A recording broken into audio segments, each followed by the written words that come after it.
اللہ الرحمن الرحیم۔ جو عورتیں گھر میں پینٹ یا ٹائٹ پہنتی ہے تو کیا یہ جائز ہے جبکہ ہم سارے گھر میں اکیلے رہتے ہیں؟ لباس کی وجہ سے لوگوں کی پہچان ہوتی ہے۔ آدمی کے اوپر لباس کا بہت بڑا اثر ہوتا ہے، چاہے وہ گھر میں اکیلے ہو یا جوائنٹ فیملی ہو، لہٰذا اس طرح کا لباس پہننا، پینٹ شرٹ یا ٹائٹ پہننا، اگرچہ آپ کے ساتھ دوسرے لوگ نہیں ہیں تو آپ کے ساتھ آپ کے گھر میں آپ کے بیٹے بیٹیاں بھی ہیں تو اس کے لاشعور میں بھی ان کے اوپر غلط اثرات پڑ سکتے ہیں اور پڑتے بھی ہیں۔ تو لہٰذا عورتوں کے لیے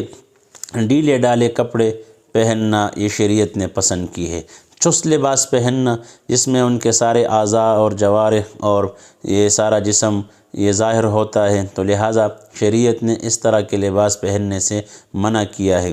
تو اگرچہ آپ کے گھر میں آپ کے ساتھ اور کوئی نہیں ہے، پھر بھی آپ کے بیٹے بیٹیاں اور اس طرح مہمان آ جاتے ہیں اچانک گھر میں، تو لہٰذا اس طرح کے لباس پہننے سے شریعت نے منع کیا ہے، خاص کر عورتوں کے لیے۔ ہاں، اگر سونے کے وقت آدمی پہنے تو وہ الگ بات ہے، وہ تو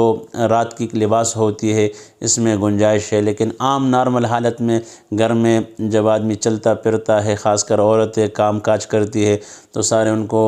بچے بیٹے بیٹیاں ان کے نظروں میں وہ ہوتی ہے، تو لہٰذا غیر ارادی طور پر ان پر بھی اثر ہوتا ہے، تو لہٰذا اس سے پرہیز کیا جائے۔